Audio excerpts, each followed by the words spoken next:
where it was a part of the powers of the Congress of People's Deputies, is Article 80, Part 3, the presidential right to determine guidelines of foreign and domestic policy.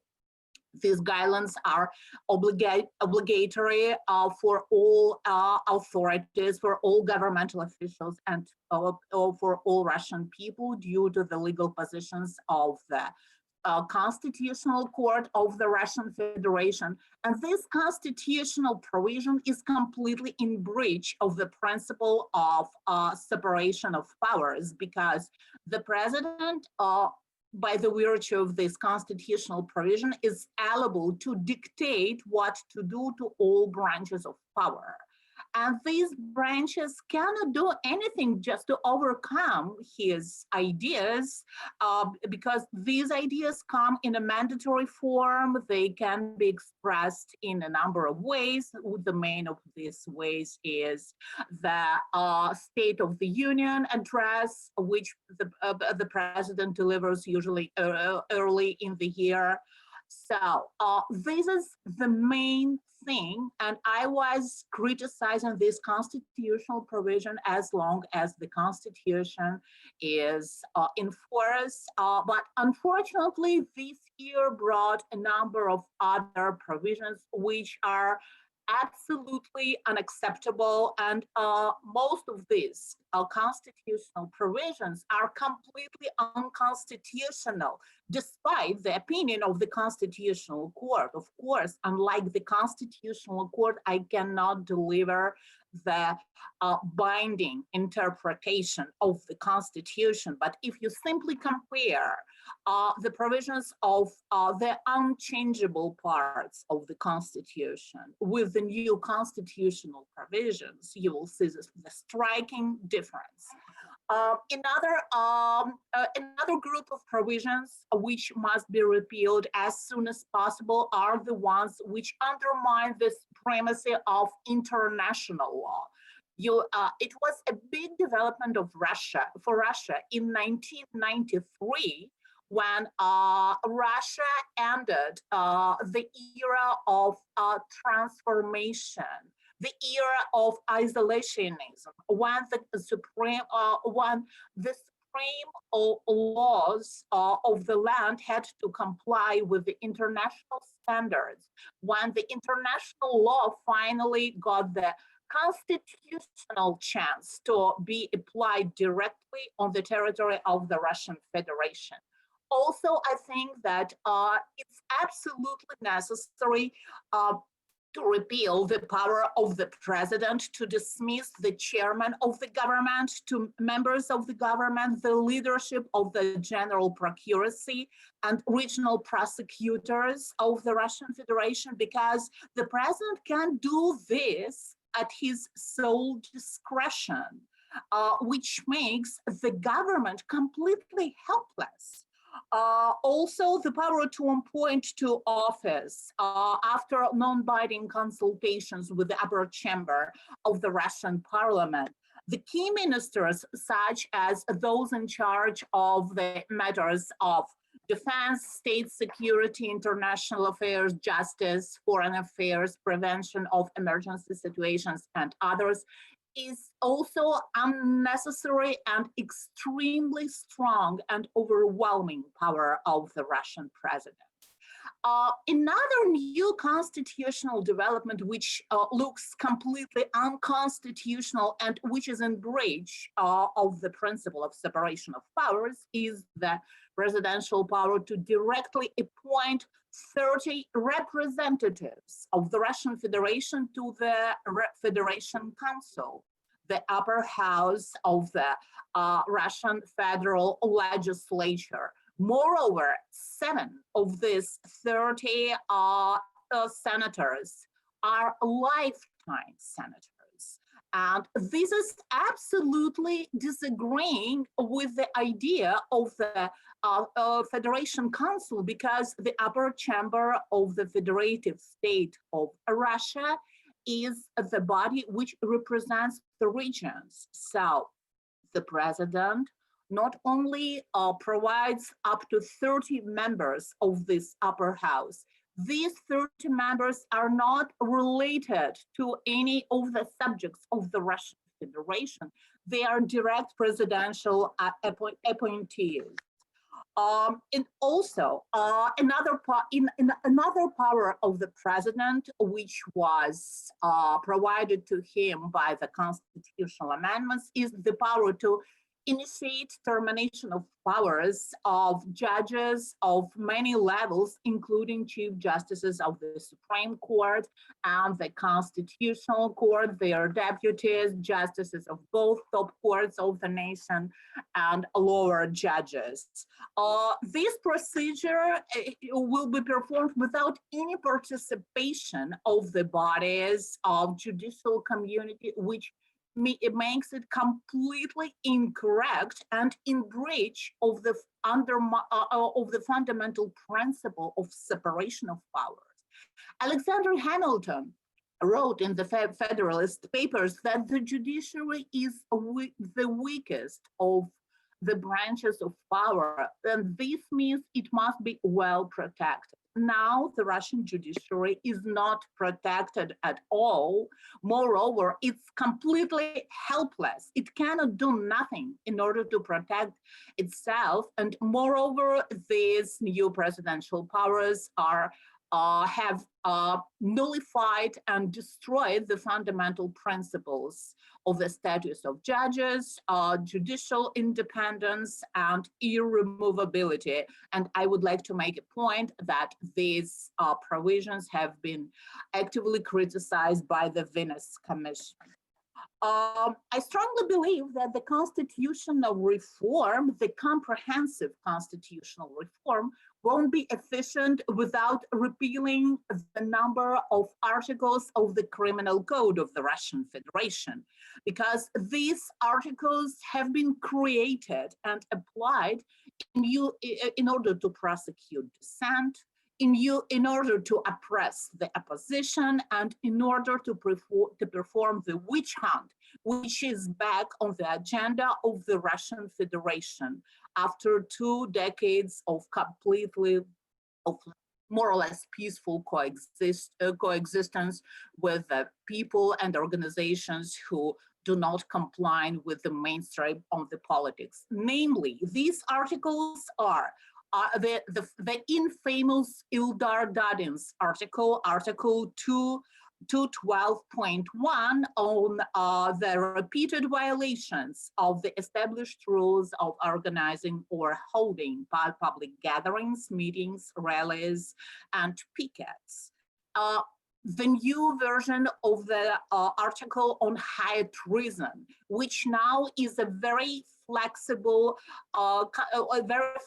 legislative definition, and this new definition allows to apply this article to an unlimited number of people. Also, this new definition has unreasonably expanded the number of grounds for initiating proceedings on this charge. And this article and its definition is completely in breach of the principle of legal state.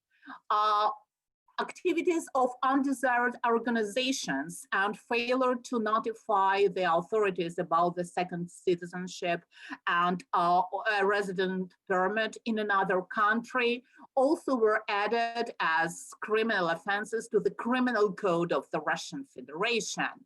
And both offenses possess an obvious political component and a zero social danger, because they are completely in breach of the fundamental principles of guilt as envisaged in the Criminal Code of the Russian Federation. And another article which is getting more and more dangerous, the article on rehabilitation of Nazism, which includes a very dangerous provision which is now in high demand by the Russian authorities: dissemination of false information about the activities of the USSR in the time of the Second World War, which have been made in a public forum. Yesterday, Irina Yarovaya, an infamous member of the State Duma, submitted a draft law to the State Duma, which extended the definition of an administrative offense with the same meaning. And unfortunately, this article is now actively used by the law enforcement organs, and a lot of people have faced criminal charges on falsification of history. So why these articles of the criminal code of the Russian Federation are so dangerous? They have been created with the one and only purpose to help the authorities to prosecute those who are in disagreement with the mainstream of the Russian politics, who are against the Putin's regime, and the application of this articles of the criminal code constitutes an oppression of the most important constitutional rights and freedoms of the Russian people: freedom of speech, freedom of assembly, freedom of expression, and other people. Many thanks for your attention. I will be happy to take the questions as soon as they come up to the agenda. Thank you so much. Thank you so much, Ekaterina. Yulia, floor is yours. Please share your thoughts. Sorry. Hello. Hello, everyone. I am glad to see you. My name is Julia Galemina, and I am from Moscow now. And I am not speaking as a scientist, but as a politician now. And I don't want to talk about my criminal prosecution, but especially since Ekaterina talked about 201, 212.1 Darling article. So it's not so interesting. It's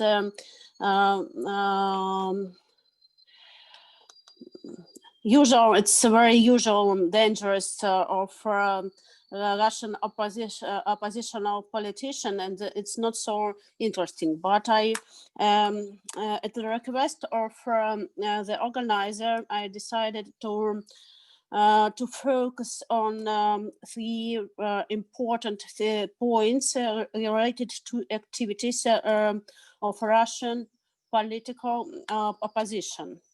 First one is the campaign NET against constitutional amendments, in which I was one of organizer. The second one is the crisis of Russian oppositional movement, and third one is my strategic vision of direction of directions for Russian opposition and civil society. I will start with the campaign NET. It began on February 2019 after Putin's declaration of plans for constitution changing. Of course, it was completely unexpected for me, for us, and I had completely different plans for 2020, but I think as each of us, and as you too, and nobody knew what 2020 was preparing for us. So it's not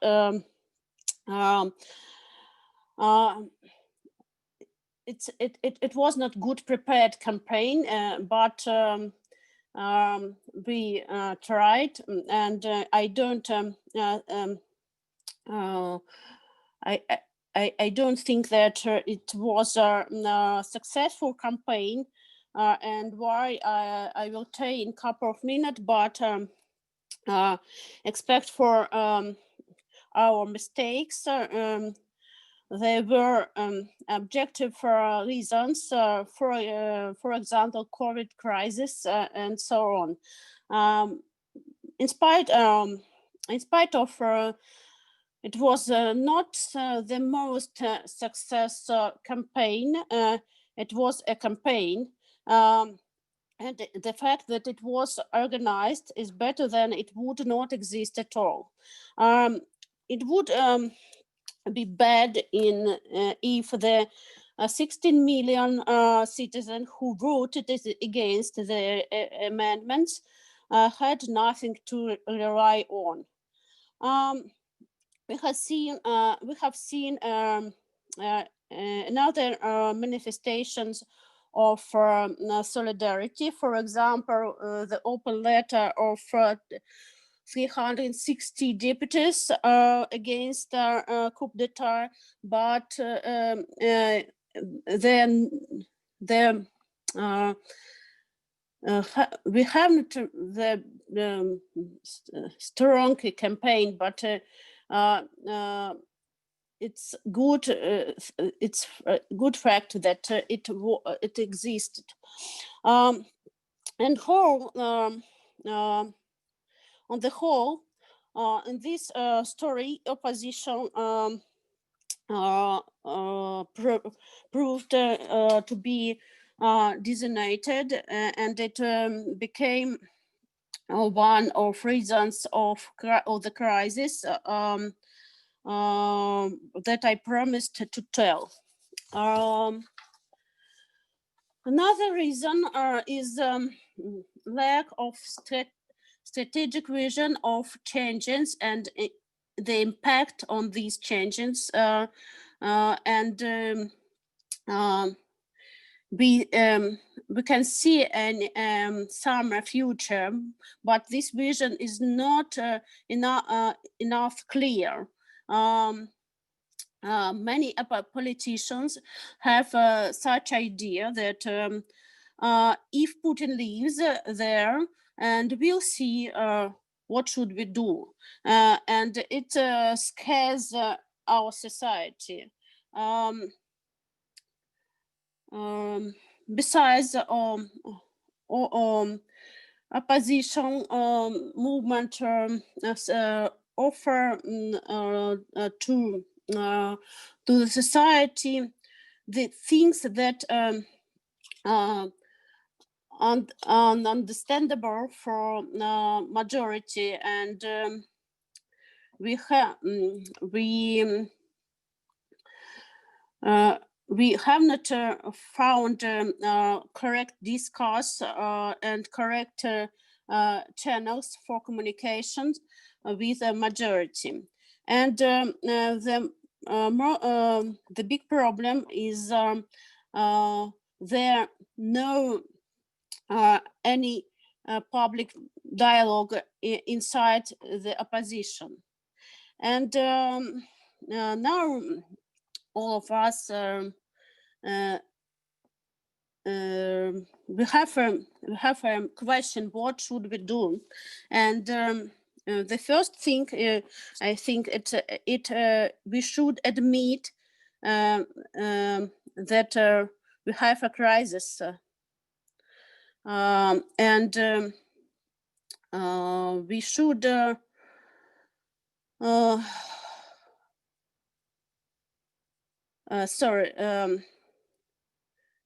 we should, no matter how strange it may sound, the Russian opposition does not want to leave to the comfort zone. We have many dangers, but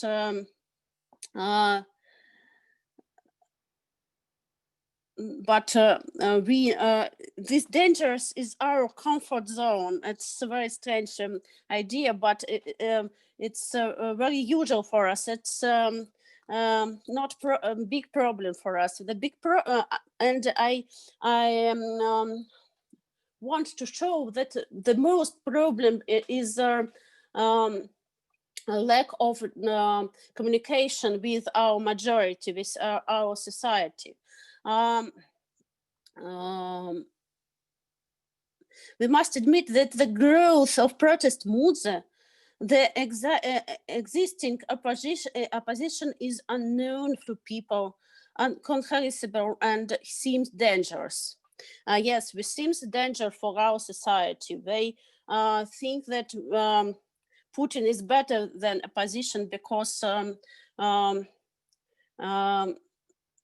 we ununderstandable. We can't show them any clear picture of future.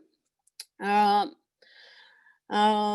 second thing, we should start the public dialogue. For example, умное голосование of Alexei Navalny. I don't know how it's in English. It's okay. Just keep going. Yeah. Okay, It's okay. just It's smart voting. Smart Just voting. smart yeah, voting, yeah. maybe. No, it's raises a lot of questions inside the oppositional movement, but we have there are no any public discussions about it, and we have not public discussions about other mechanism for changing. And we should find new and dangerous idea for society. Respect and attention instead of aggression in communications with the majority is a very important things for all sectors of society, including officials who don't who think about illustration and this opposition. They think that oppositional politician, if they become authorities, they start this the illustration and other dangerous things, and so they don't want to help us in our movement. So we should speak about goals that and these goals should be understandable for all people. It's I think that we should speak about normal, good life, safe, instead of talking about the mechanism of achieve these goals. And if you look at constitutional changing to this on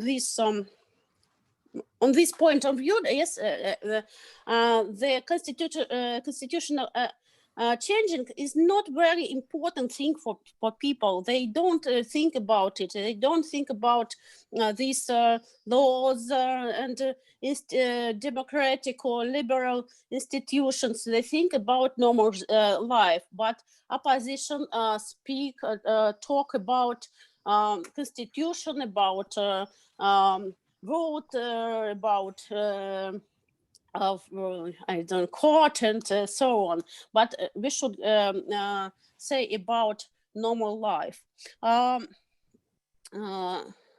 and we should offer to society a clear image of the future and transition period and an undangerous transition period, and involve people to in social activities, and it's I think it's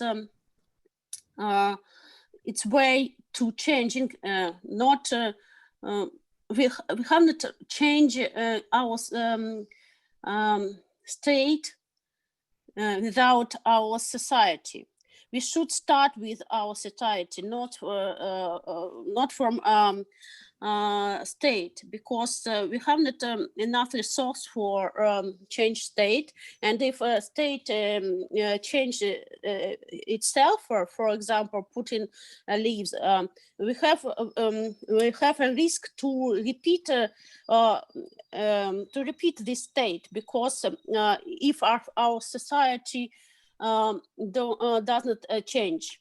So we should develop our society, develop political and civil activities, and develop leadership and society. So it's this local leadership can build trust to another look for another view, oppositional view, and the people trust leaders if I look at near them, but not if they look at the leaders from the YouTube screens. Julia, a couple of more minutes. So it's all, and it's all my ideas. I think I'm so sorry for my English, because It's I okay. have no practice. Don't worry about your Russia English. Don't worry about your English. Thank you so much for sharing your thoughts. You gave us quite a pessimistic kind of picture of things, what's going on It's in not Russia. pessimistic, yeah, it's not pessimistic. No.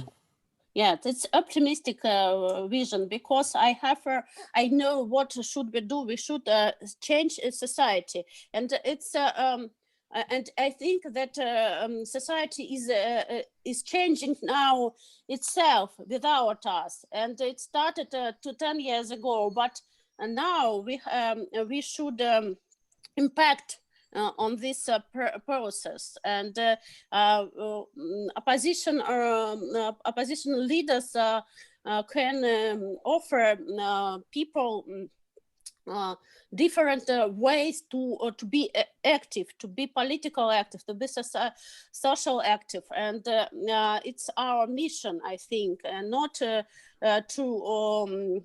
how to say, задирать Путина. I don't know how to say. Pick on Putin. Yes, pick Putin, yeah, but work with society. Okay, but you mentioned that Russian opposition is pretty weak.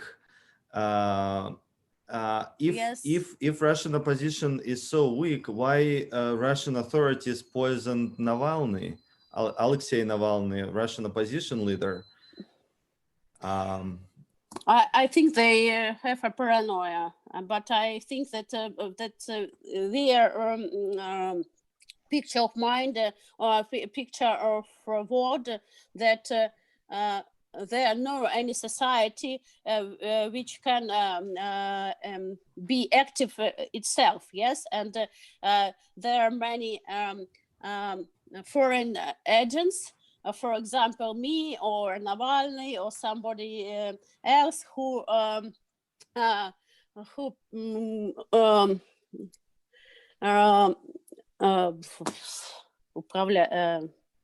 you can say it in Russian.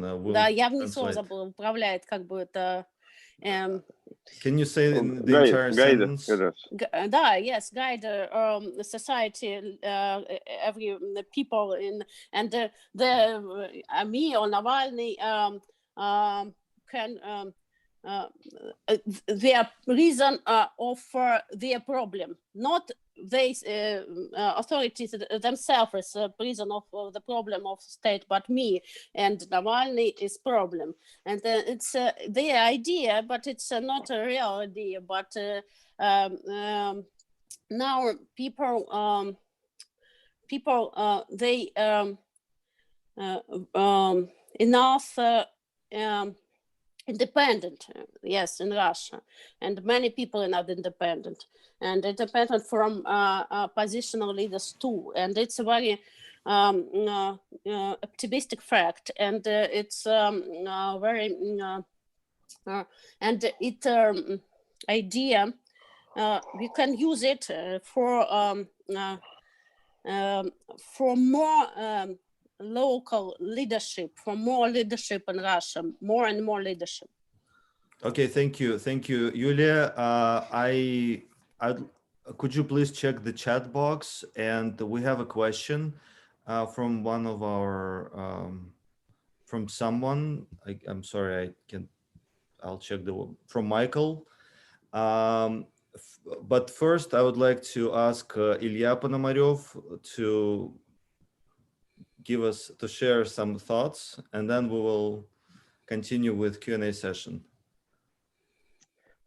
Thank you very much, Stas, and good morning, everyone. I think it's a heroic position to join the conference at such an early hour on Saturday.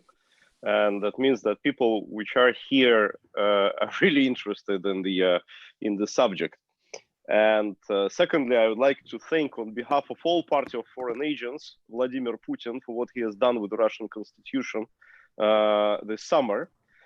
Because before that, I think that we had a lot of discussions among Russian opposition, and especially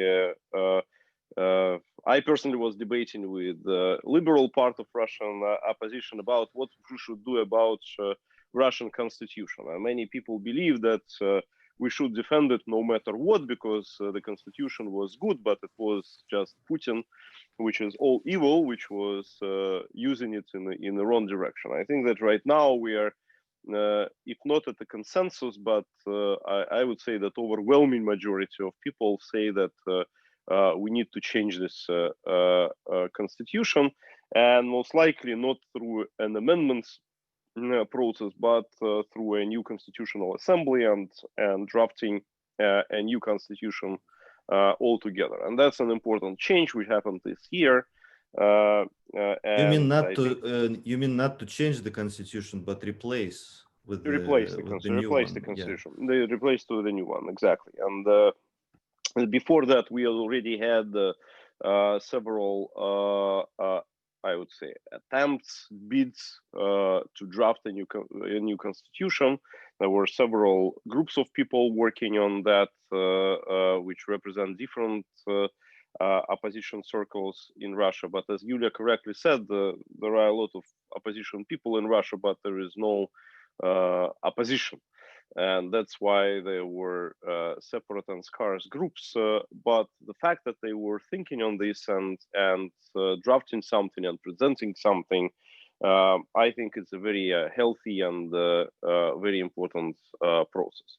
Now, a few words about, while I will be speaking, I will speak about two major things. First thing that I want to speak about is about ideas what unite Russian opposition in terms of what we would like to see in the new constitution and what divides us. And secondly is about the procedures of how technically a new constitution can be drafted and adopted. And first of all, about ideas. I think that the more time passes, the larger is the push again inside the opposition circles to have constitutional design of a parliamentary republic. And of course, there are a lot of disputes whether Russia would sustain this, whether it's something that is good for Russia or not. But I think that we discussed this on the previous panel on the history of Russian constitution, that actually a lot of periods in Russian history, Russia already lived in the situation of a parliamentary or de facto parliamentary republic. Say the whole period of the Soviet Union. Soviet Union was a parliamentary republic with a collective rulership, although of a different type. And even recently, with the example of Dmitry Medvedev, I think it was brilliantly proven that the country can live without a president, where the actual authority was in the government, and the prime minister was the most important person in the country. So to my mind, this concept is proven. So Russia can live as a parliamentary republic, and actually it was developing better when it was a parliamentary republic. But of course, the devil is in the details, and how this republic should look like, it still is a big question mark. And for example, one of the most obvious problems is that Russia has a popular idea of being able to elect the leader of the country. And if you are living in the parliamentary republic, then the leader to be is not elected by people, it's elected by parliament. And even if you elect somebody, firstly, you would create a large contradiction, as we see, for example, in Ukraine, where formally the country is a parliamentary republic, but with directly elected president, and president, just because he is being popular elected, has way more authority than it should have by the constitutional design, just by the fact of his or her legitimacy. And for Russia, it would be even a larger problem, and the opposition movement that is to insist on the parliamentary republic design should understand this contradiction. I think there is also very little doubt, and there is very little dispute about the concept of division of powers. Even those minorities within Russian opposition who want still to stay with the presidential republic or a mixed parliamentary presidential republic, they still want to have way more powers within the parliament, including the powers of drafting the budget and controlling the budget. So to have a more robust system of checks and balances between different branches of power, I think here we have no differences. We have no differences in the concept of restoration of federalism in the country. Although here where the differences actually start is the balance between the center and the regions. And we have certain leaders of Russian opposition, like aforementioned Alexei Navalny, who is more in favor of strong central authority and including preserving the position of the president. We have other people who are more in favor of power to the regions. And there are a lot of things which are being derived from from that dispute, how the pyramid of power and the pyramid of taxes should look in the country under the new constitutional design, because currently in Russia it is assumed by the budget code, which is based on the current constitution, that it has to be half and half split between the center and the regions. But in the reality, we have 76% of all financial flows going into the center and just 24 staying in the regions, and even staying in the regions 24, then they being split then between the regions and the municipalities, which is of course is a pitiful remnants, and that makes most of the country dependent on the federal subsidies. And that also destroys all those checks and balances inside the system. So I think there is very little dispute in the opposition that regions should have more power, but there is a lot of disputes on what power in particular they should have at the very beginning, not to make the country dissolve. Again, I already referred to the example of Ukraine. And I think that this country actually gives us certain guidance by experimenting with these regional powers. In Ukraine, there was, because of Russian aggression, there was a huge dispute on the federalism and the role of regions.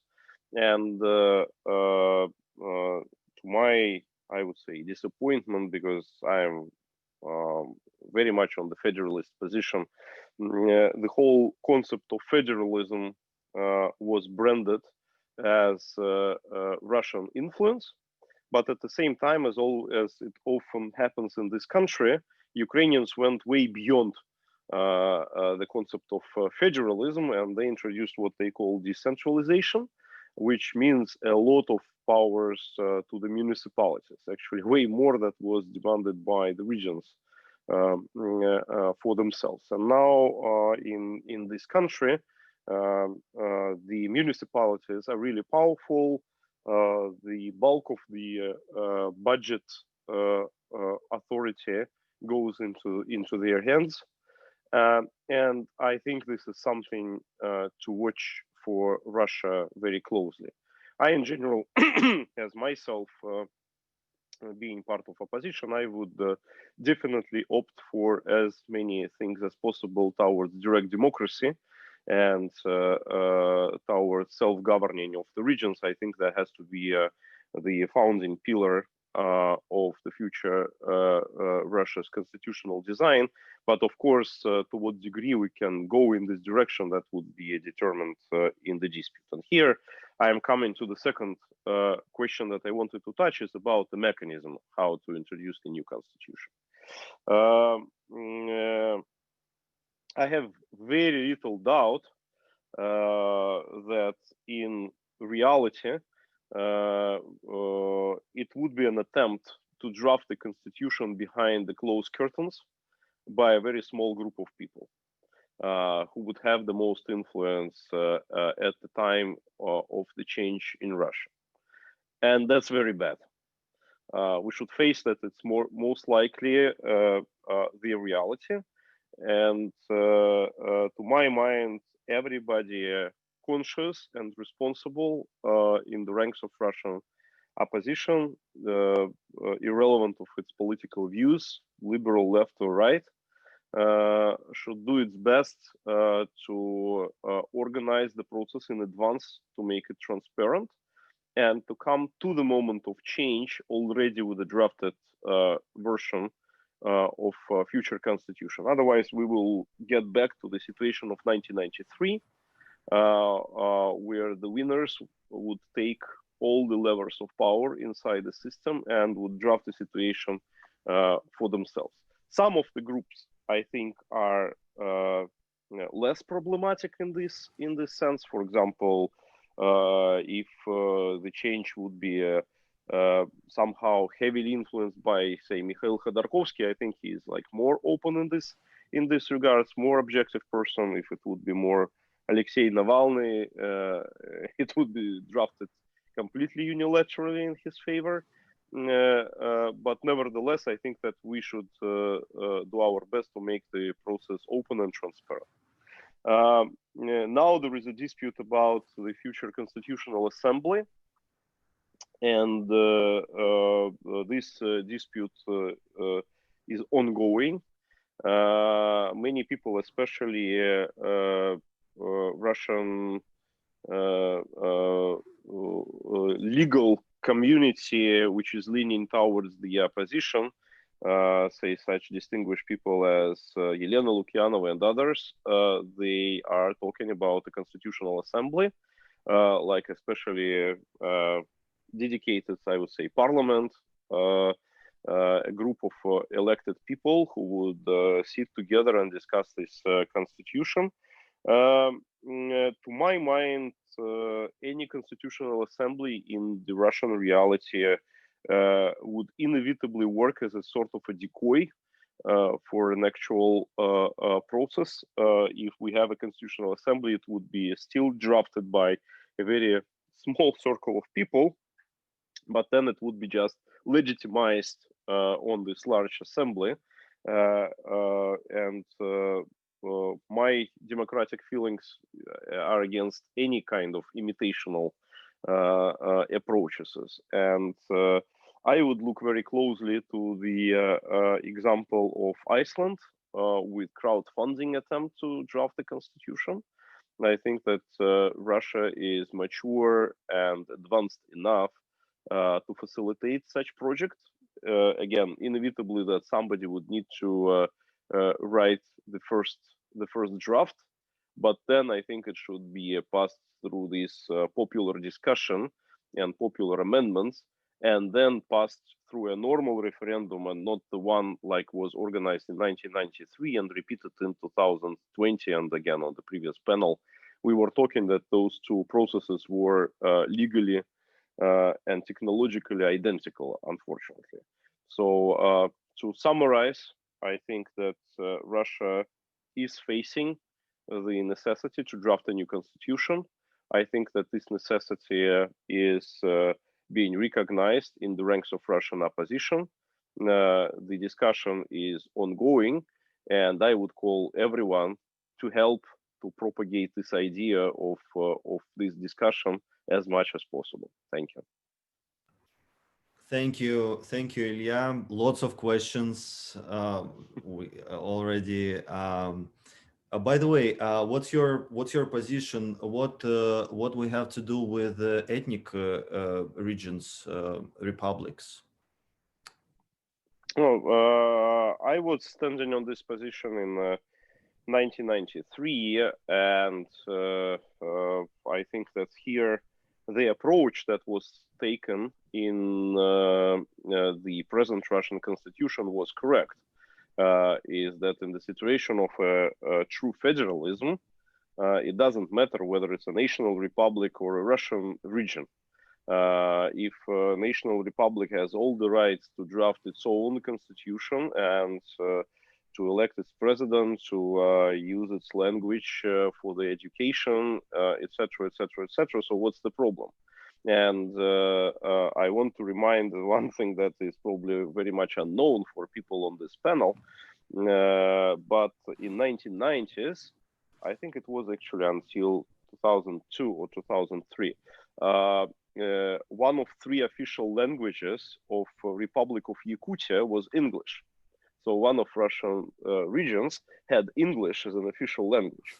And that was done for the education purposes, to teach in English in local universities, which were very rapidly developing at that time. And there was a lot of exchange programs between Yakutia and the United States, and the constitution allowed it.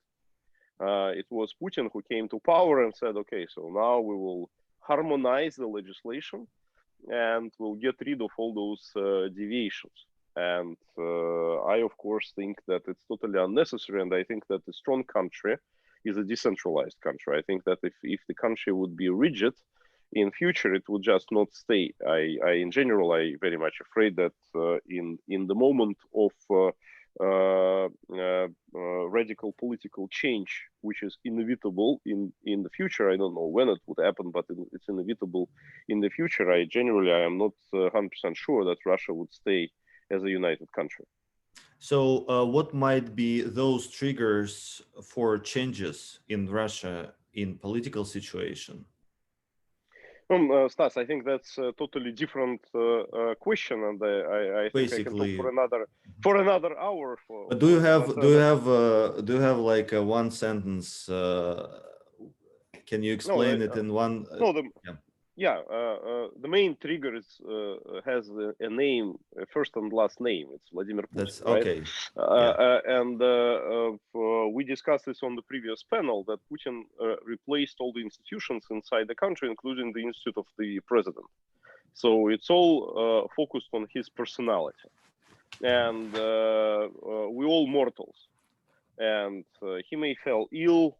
Okay, that's one sentence. You answered my question. From legal point of view, I would say maybe Katerina has another opinion, but I would say that it's hard to draft constitutional text with by a lot of people. It should be even if you look at the Russian constitutional process early in 90s, when Constitutional Commission was established, within Constitutional Commission, they had Oleg Rumyantsov, he created a working group with experts and a few members of parliament. And that working group, by the way, a current chairman of the Russian Constitutional Court, Valery Zorkin, he was a member of that working group as an expert. They created original draft of the constitution. And then that draft, the Constitution Commission discussed that draft. So if we're talking about drafting the initial project, it might be hard, you know, it should be anyway some kind of like a group of professionals. But then in order to, for discussion, for big public discussion, maybe yes, we can use Iceland experience and experience of many other countries. Yeah, Stas, what I wanted to say, and I will finish with that. Okay, thank you. I also said that we need a group which would seed the process, do the initial drafting, because of course, you know, when you put in something for crowdsourcing exercise, you need to seed something for the discussion, and that can be work of any of the existing groups that was already working on the project of the constitution, or a new group, doesn't matter. But the question is that if you already have the complete constitutional design and you want just, you know, some finishing touches, that's one thing. Another thing is when you have just the skeleton, sketches. Sketches, and then it would be drafted. And as I say, we have examples which we know of that such concept works in a modern society, that the technologies allow to do this, and that would actually buy popular support, because one of the most dangerous things, and again we discussed this when we were talking about the current Russian constitution of 1993, is when the constitution is being forced through the country, and when half of the regions were not supporting the constitution, and when people really alienated from its text and does not believe in the constitution as the real main law of the country. Okay, thank you. Ekaterina, would you like to comment or ask? Please unmute yourself. Please unmute yourself. Thank you. Okay, thank you so much. First of all, I definitely agree that we must use the experience of Iceland, because Iceland has the longest parliamentarian traditions in the world, and I think the Parliament of Iceland is older than the English Parliament and than the Cortes Generales of Spain. It was established as early as in 9th century. But I have certain doubts about the feasibility to establish parliamentarian republic in Russia, simply because Russia, unlike Western democracies, does not have a long tradition of parliamentarianism.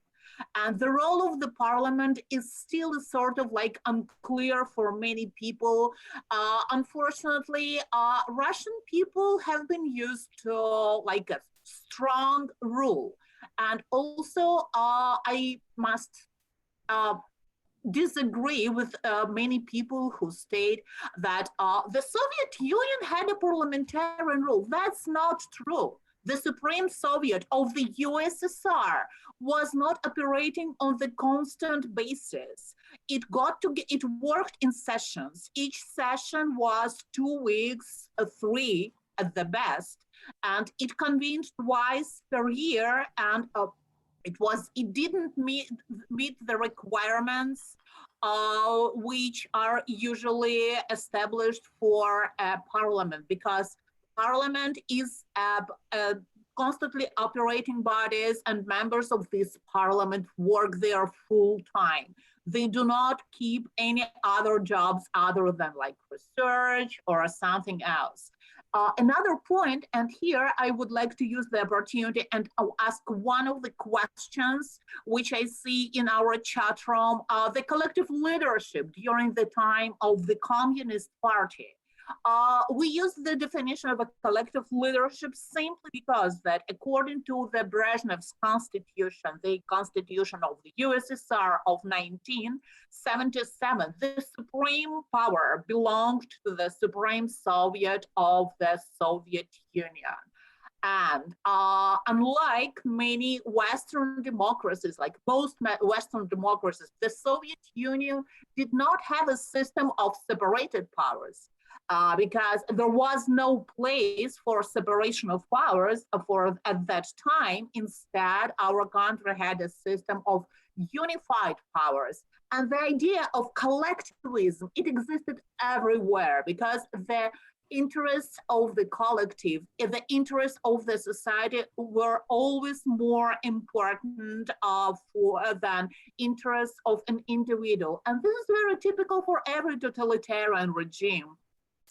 Like if we look at the ideology of Germany in 1930s under the nation of the rule of Hitler, or if we look at the ideology of Mussolini at the time of fascism, and then if we track changes made in their after-war constitutions, of the Constitution of Italy of 1947 and the Basic Law of Germany of 1949, we will see that the point has been made of the value of an individual as opposed to the value of collective, as opposed to the value of the people. So my suggestion would be first to use more a contribution of historians, economists, sociologists, and lawyers, as opposed to actors and sportsmen who are now actively taking part in constitutional drafting. I deeply respect these people and their efforts, but let them do their job. Let them go to the movies, to the Olympics, and there are other people who can do really well in drafting the Constitution. And definitely, if there is a big and bulky body of people working on the constitutional draft, these can be really, really hard. So maybe a smaller working group would work much better than a big group of people, but there must be a very clear constitutional agenda. And I think what's really important is to follow post-Soviet developments in a number of former republics of the Soviet Union, because like Russia, many of these countries introduced semi-presidential constitutional model and then switched to a new constitutional system with a stronger role of the parliament. So I think that history matters and path dependence is a very important principle and it really works for the constitutional changes. So what we definitely need is to use professionals to make them say what do they really think about the necessary changes in the constitutions, to use foreign experience, specifically in the post-totalitarian states, and to look what's happening in the neighboring states, in the former republics of the Soviet Union, because we can learn a lot from this experience. Thank you. Ekaterina, do you have your personal opinion regarding the future constitutional design? You said that Russia doesn't have a tradition of parliamentarianism. So, but can we even say that Russia has any tradition of constitutionalism or presidentialism or any tradition within the rule of law? So the question is that where to start and where to begin, and so what's your personal opinion? Should we start with the model, American model, where president is a head of executive, or what's your opinion on it? Well, we're already on the way to the American medal with the added power to dissolve the lower house of the parliament. Because if we look at the current constitutional design, we will see that the president is both the head of the state. He determines the guidelines of the domestic and foreign policy, which are binding for everyone. He is also the head of the executive. Let's be clear, the constitutional provision, which is saying that the executive branch is subordinated to the president, means that the prime minister, the head of the government, he has no role anymore in this constitutional design. Literally, he has not been removed from the picture, but de facto, he plays no role. Also, the president can dissolve the Duma, and unlike in the initial constitutional design, he can do that in a number of cases, which is bigger than in the initial version of the Constitution. And also, if initially it was his constitutional obligation to dissolve the Duma in case the Duma for 3 times declines the candidate for the position of the chairman of the government, then the president had to dissolve the Duma. That's how the initial version of the Constitution provided. Now we see the presidential discretion in this area. Now he can dissolve the Duma or he can leave it, which means the increasing role of the president, who is now the decision maker in every area, and what needs to be done as soon as possible. And I think it puts the rights and freedoms of Russian people in danger, and it also threatens the independence, like what has been left from the independence of certain Russian institutions of state power. The president is completely immune. No branch of power can do anything in regard to the president. There were 3 attempts of impeachment in the Russian history. All 3 didn't happen, and they took place at the time of the weak presidentialism. Let me use the definition of my most respected colleague and co-author and my former boss, Professor Mikhail Krasnov. Now we are living in the era of strong presidentialism, where the president is most powerful and influential political actor. Nothing can be done. And even when he resigns, or if he had to interrupt his presidential term and say, I cannot do this anymore, I go away, he will take the smooth path to the Council of Federation, where there is a really nice and warm place for him, which is a lifetime senator. He will enjoy this power, he will stay there, and the new version of the Constitution establishes that even the ex-president can be deprived of his immunity only in the procedure established for impeachment, which means that it would never happen because they would never get enough votes in the lower chamber to initiate the proceedings. This means that the first thing which is need to be done is to put a very strict limit on the presidential powers. No matter what would be the constitutional design, it must be the one with the limited powers of the president and with a strong scope of powers of other branches of power to influence him, to do something to control his activities. Checks and balances. Thank you. Exactly. Thank you so much. We have a few questions in the chat box.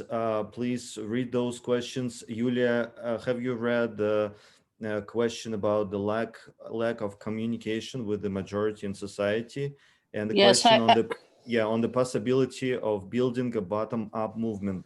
If it's more convenient for you, maybe you can speak Russian and we will translate. Up to you, how you feel. Oh no, I'll try. I should training my I should train my English because I have not enough practice for Okay, please, for 2 minutes, English. And 2 minutes, so not I more than two yes, minutes. I'm 2 minutes. I think that I agree this idea that local leaders can change situation with communication between people in our society, and think that maybe only this way is more effective in this problem. And so we have some project for this, for example, score of municipal government, or our project Alive for Politics, where we help municipal local candidate to take part in elections, and many people become deputies and start to change feeling people's feeling about deputies, about politics. And I think that we should continue our trying to communicate building communication between different deputies in different regions. And I think that we can organize some conference of municipal deputies from different regions of Russia. And the second question is about it's about okay. Could you help me? What a question for me? So the question was about the possibility of building a bottom-up movement, and that's you. Okay, and I think Yeah, that's you the answered. same Yeah. way. Yes, and yeah, I think that if you analyze the polls result, you can see that society is changing now, and no, not only polls but focus groups too. They show that people want more people want changes, and this number is growing and growing every year. And it started in 2017, and pension reform became the another trigger for this. And I think that the situation is changing, and people want a better life. As life in Russia is not so good now, and they don't want to. It's not so safe, and it's not so rich as people want. And we should offer our society another model and another idea that Russia is not a strong country, a bigger, strong global country, but Russia is the country for life, for people. Thank you so much. I would say that people wanted the changes maybe since Bolotnaya 2011, not 2017. But it's the matter of the No, but debates. no. It's not. It wasn't be. It wasn't people. It was a creative class. It Okay, was minority. Okay, minority. okay, yeah, Yes. I see. All right. So we have very interesting questions, and I would like to address those questions to Ilya Ponomaryov. One of them, can Russia move from authoritarianism to a constitutional republic in a peaceful manner? And also it was question about collective leadership under current kind of new version of constitution. Ekaterina also answered that question, but you have any comments Ilya, please. Yes, thank you. It's a wonderful question, and I want to answer it together with the previous one that Yulia was speaking on about the prospects of the opposition and the grassroots movement and whatever.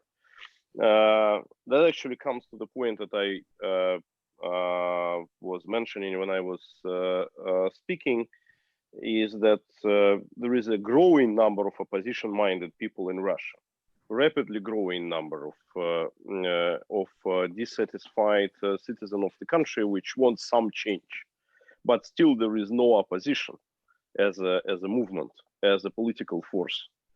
And to my mind, there are two main things that actually maybe three even, that prevent this opposition force from emerging. Firstly, and most importantly, is that the opposition still has no idea, no big vision, no dream for the country, and that is very much linked to this constitutional process that we are discussing today. Because many of my friends and comrades in the opposition ranks, they talk a lot about the mechanisms of democracy, like they are saying, okay, so we will have free elections under a new rule, and these free elections would decide everything, and let the people decide. But to my mind, firstly, there is no such thing as free elections, because elections can be truly free only in a situation when everybody has equal access to all the resources that are required to win.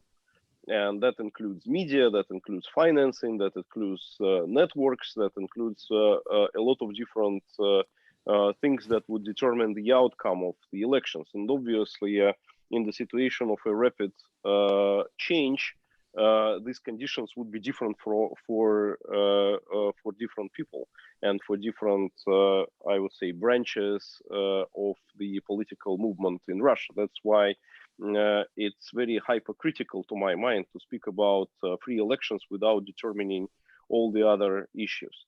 And I think that Russian people, many opposition members, again, especially in the liberal flank, they pretend to speak, people are dark, uneducated, they don't understand things and whatever. But I think that they have strong intuition, because Russian people had to survive for a very long time in very oppressive political regimes. And that actually makes their political intuition pretty strong. And because of that, they tend to vote and make their decisions based on the lesser evil concept, which is being brilliantly understood and utilized by Vladimir Putin. When he is speaking about 90s, and he inspires all the fears in the society that, if opposition would come to power without this clear vision, without a clear message, without a clear alternative, that it can turn for worse. And that works.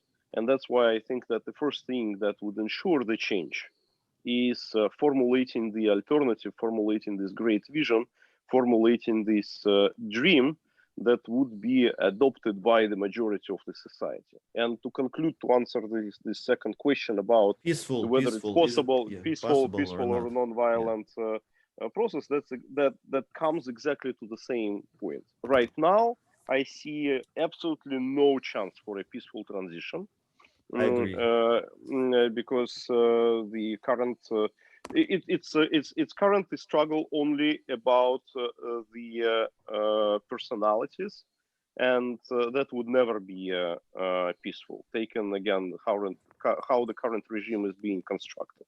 In the situation when there is a grand vision and there is a large, really popular grassroots movement unified by not a personality but an idea, in this situation there is a slight chance that there would be a a relatively non-violent transition. Still, it would be violent to a degree, because still you would need to remove Siloviki, and all the oppression forces. But I don't think that actually they are ready to fight. They are fighting like a rat which is being cornered. But if this grand vision tells about the future society and about the role of everyone in this future society, including those who are currently voting and following Putin's orders, I think that in this situation it can work more peacefully. But unfortunately, right now I see way more confrontational logic in Russian opposition, and some of the most bright leaders, and with all the social networks, they like in the United States right now, it's either us or them, and of course that ensures that the peaceful transition is not so possible. Thank you so much, Ilya. We run out of time. We raised so many interesting questions for further discussions and debates. Thank you so much for all participants and those who attend our wonderful, I hope, a roundtable. And see you again in 1 year or even earlier. Thank you so much. Have a good day. Thanks, everyone. Thank you. Thank you.